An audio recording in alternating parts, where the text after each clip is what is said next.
오늘 15주일은 예수님께서 그리스도께서 고난을 받으셨다 하는 것을 고백합니다.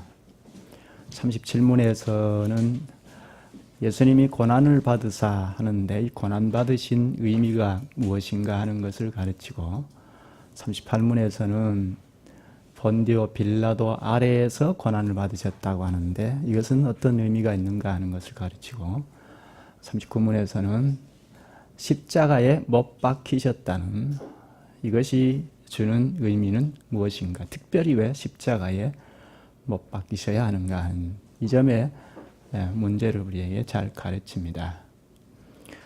사도신경에서 본디오 빌라도 아래에서 고난을 받으사 십자가에 못 박히시고 여기까지 고백을 하는 내용인데 우리가 이 고백을 하면서 이 외운 내용 또 이 말씀을 해명하는 설교 내용을 잘 인식하게 되면 하나님께서 주시는 은혜가 더 풍성해질 것입니다. 37문에서 고난을 받으사 라는 말로 당신은 무엇을 고백합니까? 하고 묻고 그리스도께서 이 세상에 사셨던 모든 기간에 하고 쭉 설명을 하죠. 그리스도께서 이 세상에 사셨던 모든 기간이 고난이었다는 것입니다. 그리스도께서 이 세상에 사셨던 기간, 모든 기간은 어디에서 어디까지입니까? 나셨던 때부터 탄생부터가 아니고 잉태부터이죠. 잉태부터 십자가의 죽으심까지이죠. 이 땅의 생명체, 사람의 생명체로 시작된 때부터 나서 공생애를 거쳐서 십자가의 죽으심까지 전체 생애가 고난이었다는 것입니다. 특히 생의 마지막 시기에 고난은 극심한 고난이었다는 것을 고백합니다. 대표적인 예를 들면 예수님께서 십자가에 죽으시기 전날 밤에 겟세마네 동산에서 제자들과 함께 기도하실 때 어떻게 기도하셨죠? 아버지여, 할 수만 있으면 이 잔을 내게서 거두어 주십시오 하는 기도를 했죠. 여기 잔은 죽음을 말하는데 예수님께서 단지 죽음이 두려워서 죽음을 피하게 해달라는 그런 정도가 아니고 하나님의 진노가 두려웠다는 것입니다. 예수님은 하나님의 진노가 어느 정도인지를 잘 아시기 때문입니다. 우리는 진노를 알아도 잘 모릅니다. 사람은 하나님의 진노를 잘 모릅니다. 무슨 죄를 지어도 내가 이거 큰 진노를 당하지 하지만 그 깊이를 잘 모릅니다.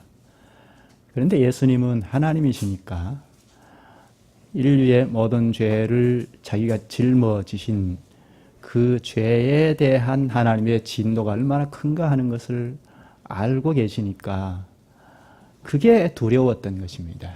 그래서 이 진노의 잔을 거두어 달라는 기도를 하신 것입니다. 그 생애 마지막 시기에는 이렇게 극심한 고난을 당하신 것인데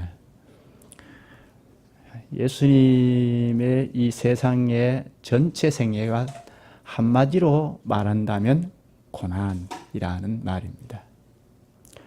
한 단어로 요약하면 예수님의 생애는 고난이라는 말입니다. 그런데 이렇게 규정하는 것을 자유주의자들은 달가워하지 않습니다. 왜 그렇죠? 사람은 누구나 이 땅에서 고난을 다 당한다는 것입니다. 과거에 노예 제도가 성행했을 때 노예로 한번 태어나면 일생 노예로 삽니다. 일생 동안 고난을 안고 생을 마감을 하는데 사람이 이런 고난이 있다는 것입니다. 그러니까 예수님에게 특별히 생애를 고난이라고 규정할 수가 없다는 것입니다. 뭐 꼭 노예 생활이 아니더라도 유복한 가정에서 태어나서 넉넉한 살림살이의 생을 살았다 하더라도 그 생애에서 고난이라는 것을 배제하고 생을 말할 수가 없죠. 이거는 어느 누구에게도 예외가 없는데 고난을 떼놓고는 말할 수 없으니까 인류가 다 보편적으로 당하는 고난인데 예수님에게 굳이 생을 규정을 할 때 고난이라고 말할 수 없다는 것입니다. 그래서 자유주의자들은 예수님에게 생을 규정을 할 때 오히려 희생정신, 또 독특한 복지가 이런 말로 규정하는 것이 훨씬 모범적이라고 말합니다. 과연 그런가요? 이렇게 규정하는 것은 성경을 매우 인간적으로 바라보고 해석한 말입니다. 예수님께서 당하셨던 고난은 우리 인류가 보편적으로 당한 고난과는 전혀 차원이 다르죠. 어떻게 다릅니까? 사람으로 나서 죄인으로 나서 죄인으로 사는 데서 당한 고난들이 아니고 예수님은 하나님이신데 사람의 몸을 입고 오셔서 사람으로 사신 것입니다. 그러니까 인간으로 오신 그 자체가 고난인 것입니다.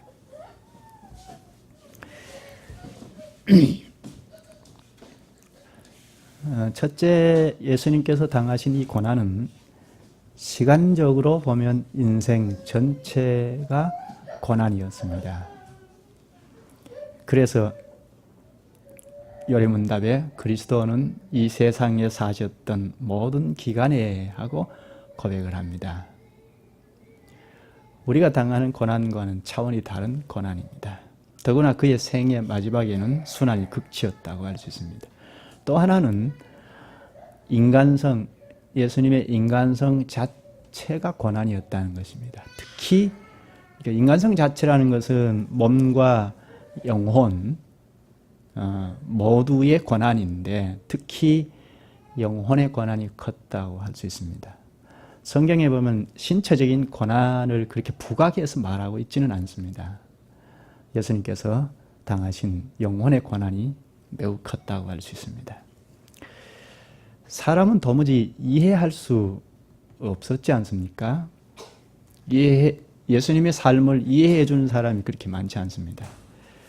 그가 이 땅에 오셔서 존재하는 것 자체도 이해하기 어렵고, 그리고 실제로 예수님 누구신지를 사역하셨던, 일을 하셨던 3년 동안 공생의 기간에도 유대인들이 예수님을 잘 제대로 보고 알지 못했죠. 극소수.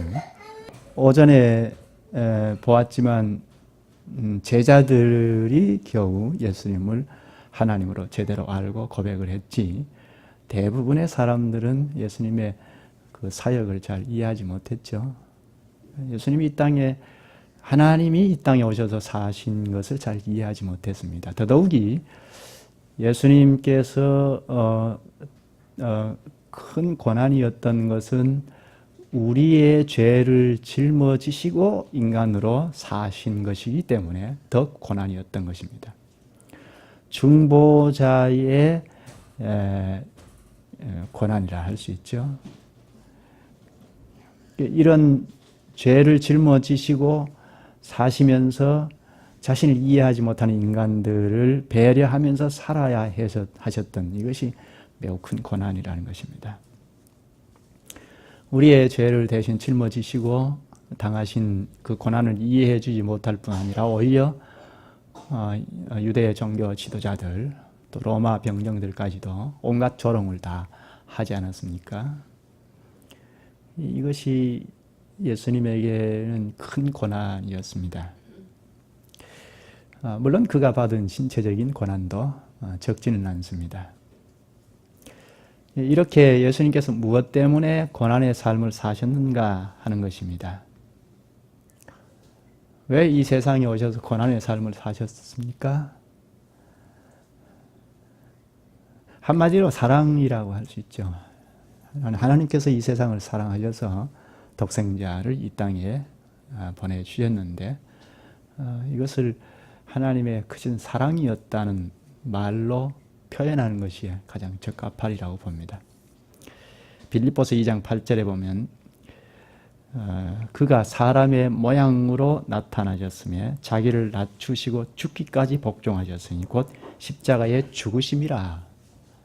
이것은 우리를 사랑하셔서 우리를 건지시기 위하여 십자가에 죽기까지 고난을 당하신 것입니다. 이렇게 사랑 때문에 당하신 고난을 요리문답 37문에는 그분은 유일한 화목제물로 고난을 당함으로써 우리의 몸과 영혼을 영원한 저주로부터 구원하셨고 우리를 위해 하나님의 은혜와 의와 영원한 생명을 얻으셨습니다 하고 고백합니다. 고난당하신 이유는 우리의 몸과 영혼을 영원한 저주로부터 구원하시기 위함입니다. 고난당하신 까닭은 우리의 몸과 영혼을 저주로부터 구원하시기 위함입니다. 근데 여기 유일한 화목제물로 고난당하셨다고 하죠. 이 화목제물은 구약에서 가지고 온 말이죠. 화목제물이 무엇입니까? 하나님의 진노를 누그러뜨리기 위하여 드린 제물이죠. 하나님의 진노를 누그러뜨리기 위하여 바친 제물이 화목제물이죠. 하나님께서는 의로운 분이십니다. 죄는 조금 더 가까이 하실 수 없는 의를 가지신 분입니다. 그런데 하나님께서 의롭게 선하게 창조된 사람이 죄를 지음으로 그 죄에 대한 진노가 크시다 하는 겁니다.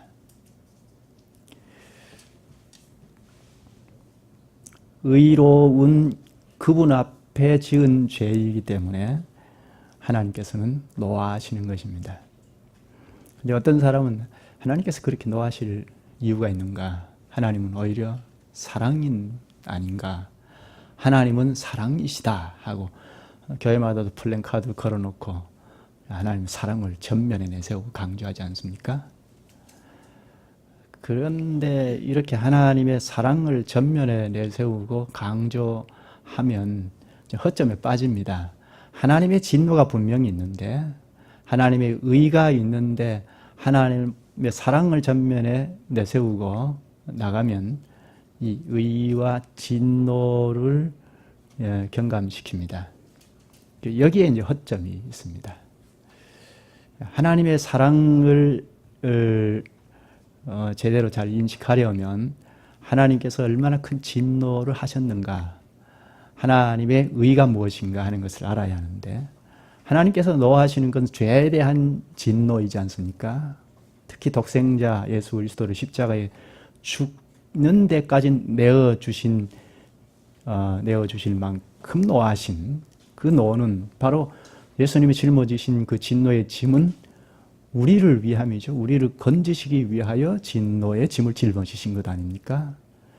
그 십자가에서 하나님의 사랑을 볼 수 있지 않습니까?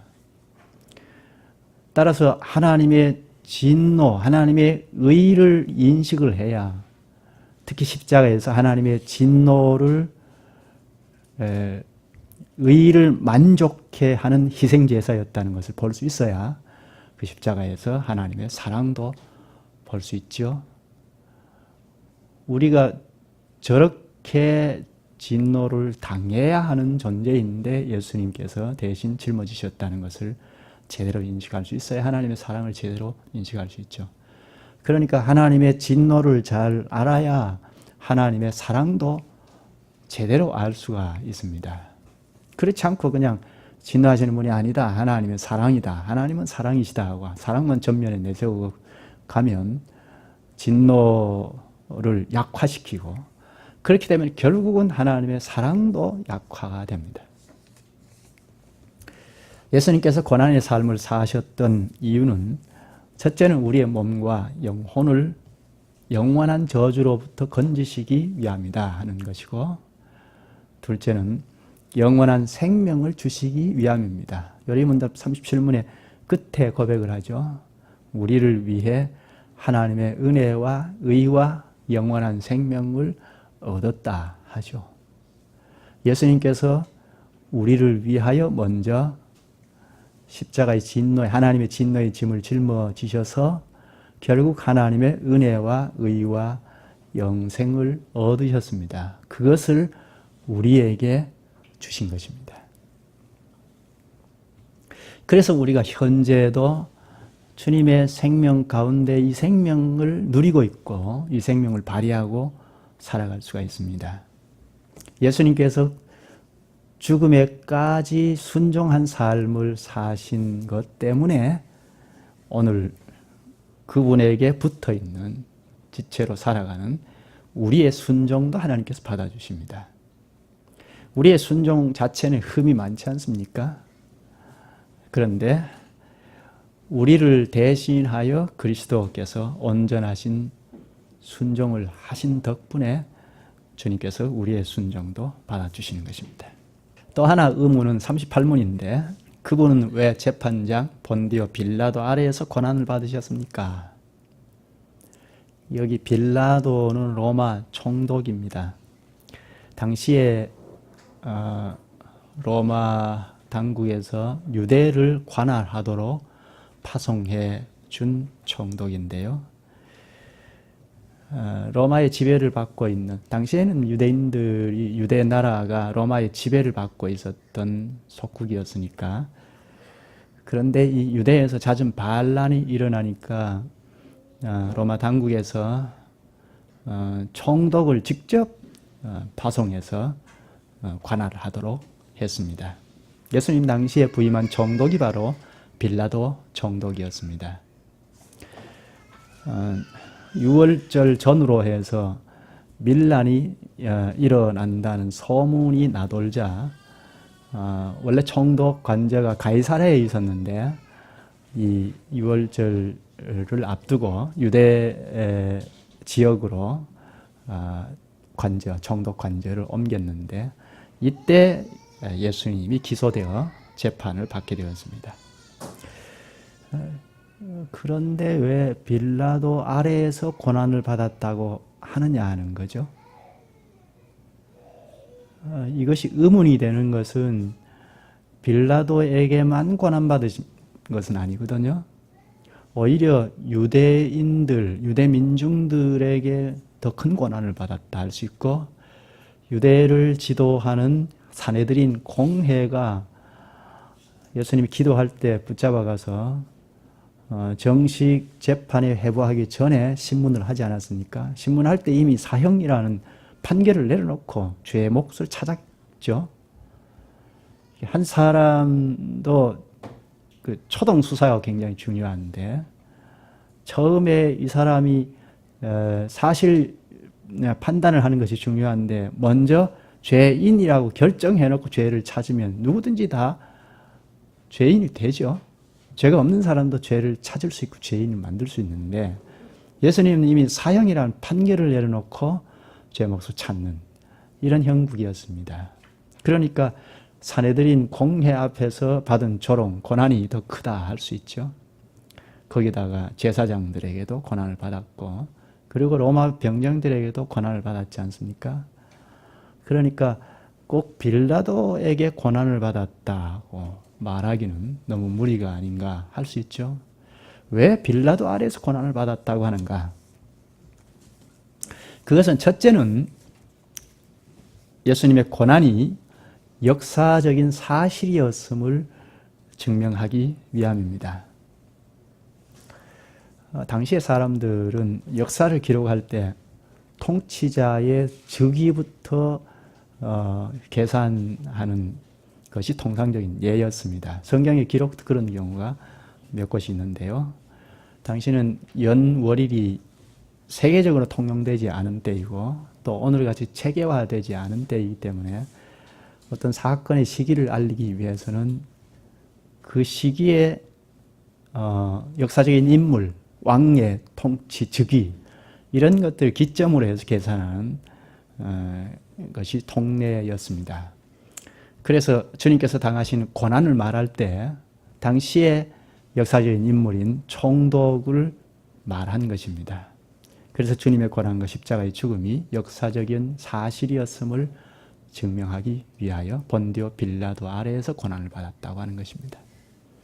그러니까 빌라도만 고난 줬기 때문이다 그렇게 말하기 위해서 이 고백을 하는 것이 아니고 역사적인 사실이었다 하는 것을 알리기 위함입니다. 또 하나는 예수님의 죽음이 사사로운 죽음이 아니고 공적인 죽음이었다는 것을 말하기 위함입니다. 38문의 답을 보면 그리스도는 죄가 없지만 세상의 재판장에게 정죄를 받으셨으며 하죠.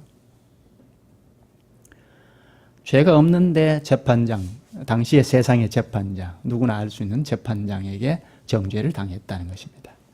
당시 생살 여탈권을 쥐고 있는 사람은 로마 황제입니다.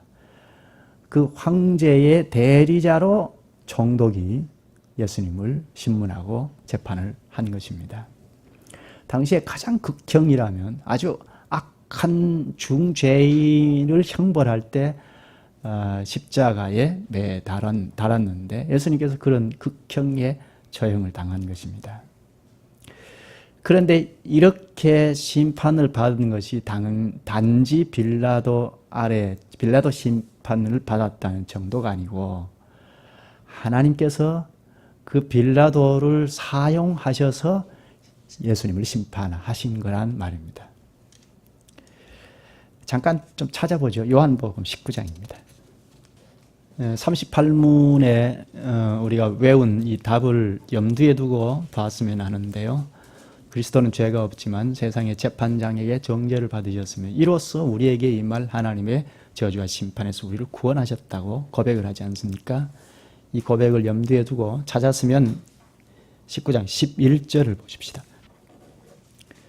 예수께서 대답하시되 위에서 주지 아니하셨더라면 나를 해할 권한이 없었으리니 그러므로 나를 내게 넘겨준 자의 죄는 더 크다 하시니라. 예수님께서 빌라도에게 한 말인데요. 하나님께서 주지 아니하셨으면 나를 해할 권한이 없었다고 하죠. 하나님께서 빌라도에게 심판할 권한을 주지 않으셨으면 빌라도가 예수님을 죽음에 내어주는 심판을 하지 않았다는 것입니다. 이 말은 하나님께서 빌라도를 그릇으로 사용하셔서 예수님을 심판하셨다는 말이 되죠. 빌라도는 사용되는 그릇에 불과하고 하나님께서 예수님을 심판하셨다는 말이 되죠. 그래서 여기 요리문답 38문의 답에서 이로써 우리에게 임할 하나님께서 우리에게 쏟으실 진노를 예수님에게 다 쏟아 부으셨는데 이것으로 우리에게 임할 하나님의 준엄한 심판에서 우리를 구원하셨습니다. 이렇게 고백을 합니다. 한 번 형벌을 했으면 똑같은 그 죄를 또다시 형벌하지는 않죠. 이 세상의 법정도 그렇죠. 어떤 죄에 대하여 형벌을 했으면 또다시 그 죄를 가지고는 형벌하지 않습니다. 그것처럼 하나님께서 빌라도를 사용하셔서 예수님에게 우리의 죄를 다 진노를 쏟으셔서 심판하셔서 형벌하셨습니다. 그러면 그 안에 있는 우리는 그 안에 있는 사람은 또다시 심판, 형벌을 받지는 않는다는 것입니다. 그래서 우리가 나음을 입게 된 것입니다. 좀 뒤로 가서 방금 본 말 뒤로 가서 19장 6절을 볼까요? 대제사장들과 아랫사람들이 예수를 보고 소리질러 이르되 십자가에 못 박으소서 십자가에 못 박으소서 하는지라. 유대 민중들인데요. 빌라도가 이르되 너희가 친히 데려다가 십자가에 못 박으라. 나는 그에게서 죄를 찾지 못하였노라. 빌라도가 분명히 말하죠. 신문을 했는데 예수님께 죄를 못 찾았다는 것입니다. 너희가 데려가서 알아서 하라 그러죠. 그런데 12절에 가서 보면 이러함으로 빌라도가 예수를 놓으려고 힘썼으나 유대인들이 소리질러 이르되 이 사람을 놓으면 가이사의 충신이 아니니이다. 여기 가이사는 황제를 말하는데 무릇 자기를 왕이라고 하는 자를 왕이라고 하는 그것을 반역하는 것이니이다. 유대인 민중들이 그렇게 말합니다. 예수를 놓아주면 당신은 총독인데 황제의 충신이 아니다 이야기를 하죠.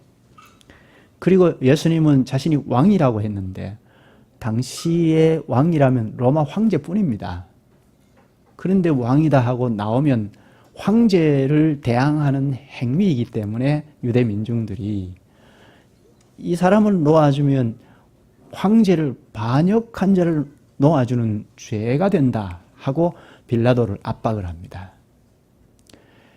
이런 상황에서 빌라도가 예수를 놓으려고 힘쓰기는 했지만 결국은 놓아주지 못하게 됩니다. 민중들의 반란 때문이기도 하고, 그리고 이런 사실이 로마 당국에 들어가게 되면 결국 자기 지위가 위협을 받을까봐 결국 예수님께서 십자가에 매달도록 내어주게 됩니다. 그래서 십자가에 죽으셨습니다. 이렇게 당시 세상 법정기관에서 신문을 받고 죽으셨습니다. 공적인 재판에서 무죄임을 나타내고 십자가에 죽으셨습니다. 그러니까 예수님은 죄 없이 십자가에 죽으신 것임을 세상에 알리게 된 거죠. 우리가 본디오 빌라도 아래에서 고난을 받으사 하고 고백할 때 주님께서 죄가 없지만 공적으로 죽으신 분이시다 하는 것을 알리는 것입니다. 두 가지죠.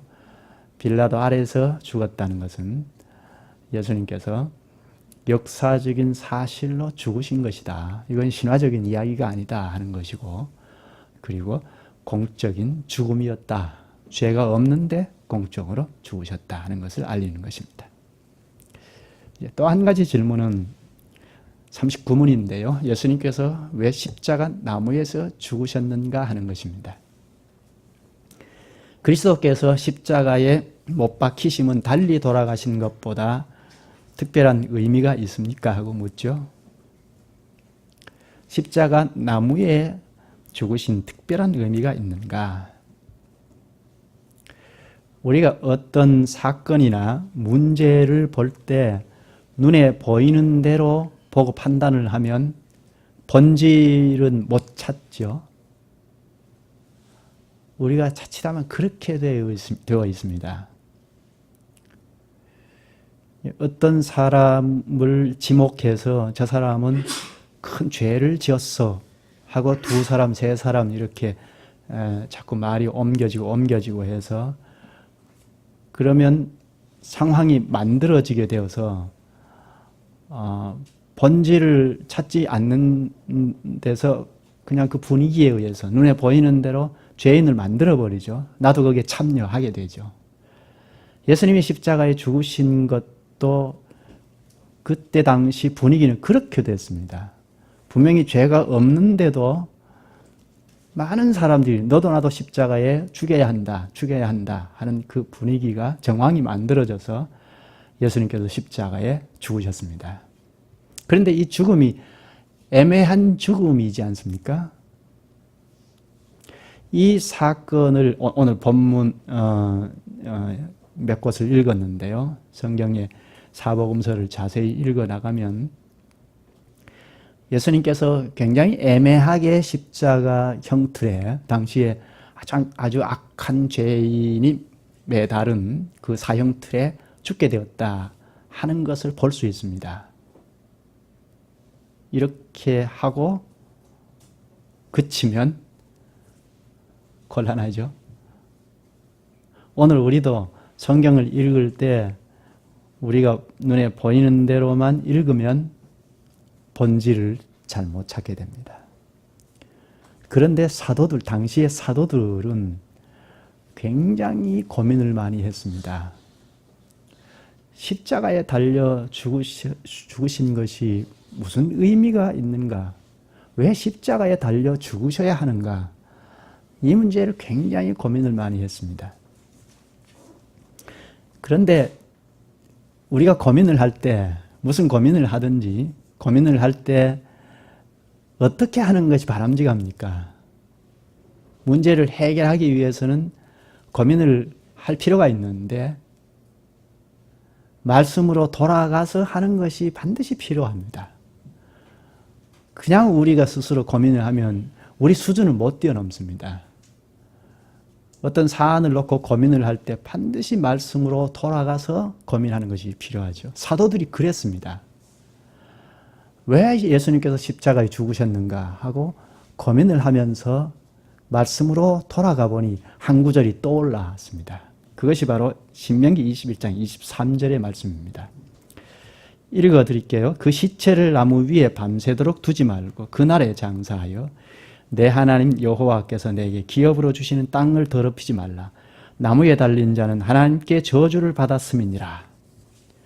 십자가에 달린 것이 나무에 달린 것이니까 하나님께 저주를 받은 것입니다.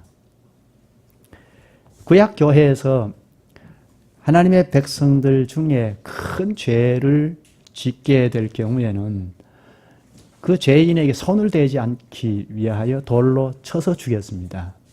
그리고 그 시체를 끌어다가 성 밖으로 끌고 가서 나무에 달아 놓았습니다. 그것은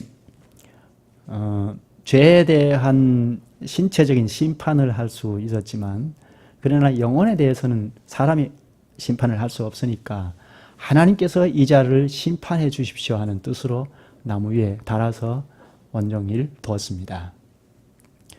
이것은 성 밖으로 끌고 나가서 나무 위에 단 이 일은 이 땅에서도 하늘에서도 둘 곳이 없다는 의미입니다. 예수님께서 이런 저주를 받으셨습니다. 십자가에 달렸을 때 하나님의 저주를 받아서 태양의 빛도 잃어버린 그 시간이 3시간 동안이죠. 예수님 십자가에서 숨 거두시니까 3시간 동안 깜깜했습니다. 나무에 달린 그는 땅과 하늘까지도 그 어디에도 있을 곳이 없었습니다. 지옥의 고통을 당하신 것입니다. 당시에 모든 유대인들은 예수님께서 하나님의 저주를 받아서 죽은 자다 했습니다. 그래서 죽기 전에도 십자가에 못 박아 죽여 주십시오. 십자가에 못 박으소서 하고 많은 군중들이 소리를 쳤습니다. 왜 그렇습니까? 예수님은 성전을 헐어버려라 했으니까 신성 모독죄가 됩니다. 또 자신이 하나님의 아들이라고 하니까 하나님과 동등된 자라고 하니까 이런 참남한 죄가 어디 있느냐 해서 십자가에 하나님의 저주를 받아서 죽어야 한다 하고 십자가에 못 박아라고 하는 것입니다. 이게 구약의 율법에서 명시한 것인데 나무에 십자가 나무는 하나님의 저주를 받아서 죽은 자인 것을 말합니다. 그런데 예수님의 제자들에게는 큰 문제였습니다. 말씀으로 돌아가서 고민을 해보니까 십자가에 죽으신 것은 저주를 받아서 죽은 것인데 어떻게 그리스도시요 하나님의 아들, 즉 하나님이신 그분이 하나님의 저주를 받아서 죽으실 수 있는가? 이 문제가 해결되지 않습니다. 실제로 십자가에 죽는다고 하셨는데 죽으셨으니까 도무지 납득할 수 없었던 것입니다. 그래서 끊임없이 질문에 질문을 꼬리에 꼬리를 묻습니다. 그런데 예수님께서 부활하신 다음에 이 제자들을 찾으셨습니다. 그리스도가 이런 고난을 받고 자기의 영광에 들어가야 할 것이 아니냐 하고 누가복음 24장 26절에 말씀을 해 주십니다. 이 말씀을 듣고 부활하신 예수님을 보고 제자들이 의문이 해소되고 예수님께서 십자가에 죽으신 이유가 이런 것이다 하고 확신을 갖게 되었습니다. 하나님의 말씀을 듣고 사도들은 다 십자가의 죽음의 뜻을 다 깨닫게 되었습니다. 바울도 교회를 핍박하다가 부활하신 예수님을 만나고 난 다음에 십자가에 죽으신 예수님의 그 뜻을 잘 알게 되었는데요. 갈라디아서 3장 13절에 이렇게 기록합니다. 그리스도께서 우리를 위하여 저주를 받은 바 되사 율법의 저주에서 우리를 속량하셨으니 기록된 바 나무에 달린 자마다 저주 아래에 있는 자라 하였습니다. 이것이 사도들의 공통된 인식이었습니다. 사도들이 십자가에서 모든 유대인들과 같이 하나님의 저주를 보았습니다. 십자가에서 예수님은 분명히 하나님의 저주를 받아서 죽었다 하는 것을 유대인들과 사도들이 똑같은 인식을 가졌습니다. 그런데 유대인들은 예수님께서 십자가에 죽으신 그 저주, 하나님의 저주를 예수님에게서 찾았습니다. 그런데 사도들은, 그리고 사도들의 가르침을 받은 초대 교인들은, 그리고 오늘날도 참신자들은 하나님의 저주를 당한 그 십자가에서 예수님에게서 그 저주를 찾은 것이 아니고 우리에게서 저주를 찾았습니다. 이것이 당시 유대인들과 사도들의 차이이고 참신자들과 거짓신자들의 차이입니다. 오고 오는 모든 참신자들도 십자가를 바라보면서 하나님의 저주를 받은 것은 틀림없는데 그 이유를 자기에게서 찾았습니다. 그래서 사도는 우리를 위하여 저주를 받으셨다고 고백했습니다. 그래서 우리가 그 저주에서 풀려난다고 강하게 전파했습니다. 이것에 대해서 16세기의 개혁자들도 역시 잘 깨닫고 고백을 했습니다. 그게 39문입니다. 그리스도께서 십자가에 못 박히심은 달리 돌아가신 것보다 특별한 의미가 있습니까? 하고 묻고 다 같이 외울까요? 그렇습니다. 십자가에 달린 자는 하나님께 저주를 받은 자이므로 그가 십자가에 달리심은 내게 임한 저주를 대신 받은 것이라고 나는 확신하게 됩니다. 이 고백을 믿는 우리는 예수님이 당하신 공적인 정죄와 십자가를 바라보면서 무엇을 생각해야 하겠습니까? 크게 두 가지를 분명하게 생각해야 합니다. 첫째는 내게 임한 저주, 이 고백처럼 십자가를 보면서 내게 임한 저주를 볼 수 있어야 합니다. 내가 하나님을 모르고 살던 죄와 또 알아도 순종치 않은 이 모든 죄가 얼마나 크고 흉악한 것인지 십자가에 달려서 숨을 거둔 예수님의 그 죽음을 보면서 우리의 죄가 얼마나 흉악한 것인지를 볼 수 있어야 합니다. 하나님이신 예수님까지도 하나님의 진노를 감당할 수 없을 만큼 진노를 십자가에서 쏟아내린 그 모습을 보면서 우리의 죄가 얼마나 흉악한 것인가 하는 것을 볼 수 있어야 합니다. 그 사실을 인식하지 못한다면 십자가와 우리는 아무런 상관이 없게 됩니다. 우리는 주께서 본디오 빌라도 아래에서 고난을 받으셨다는 고백을 하면서 우리의 죄를 바라보고 심각한 이 죄에서 구원해 주신 하나님 앞에서 겸허하게 자신을 낮추어야 합니다.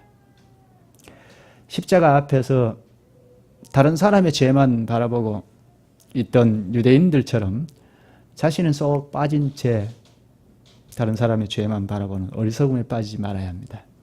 그리스도를 믿는 우리는 우리의 죄의 심각성을 바라볼 수 있어야 합니다.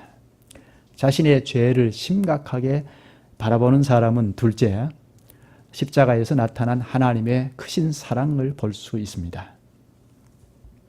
우리는 이렇게 십자가를 바라보면서 두 가지를 반드시 생각해야 합니다.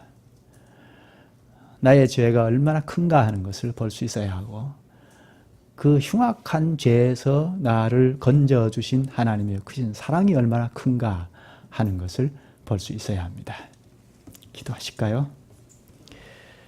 거룩하신 주님, 저희가 죄를 짓는 것이 주님의 진노를 불러오고 그 진노가 얼마나 무서운 것인지도 잘 모르고 살던 죄인이옵나이다. 그런 어리석은 저희를 구원하시기 위하여 독생자 그리스도를 이 땅에 보내셔서 주님의 진노를 다 당하고 저주를 받으신 것을 저희에게 다 가르쳐 주셔서 깨닫게 하시옵나이다. 그 크신 대속의 공로로 저희가 은혜와 의와 생명을 얻게 하여 주셔사옵나이다. 저희가 말씀을 더 잘 배워서 깨닫고 주님 앞에서 진노를 쌓는 것이 얼마나 무서운 것인지 그 진노가 얼마나 두려운 일인지 다 알고 주님을 합당하게 섬기며 주님이 주신 은혜와 의와 생명을 다 받아 누리게 하여 주옵소서. 예수님의 이름으로 기도하옵나이다. 아멘.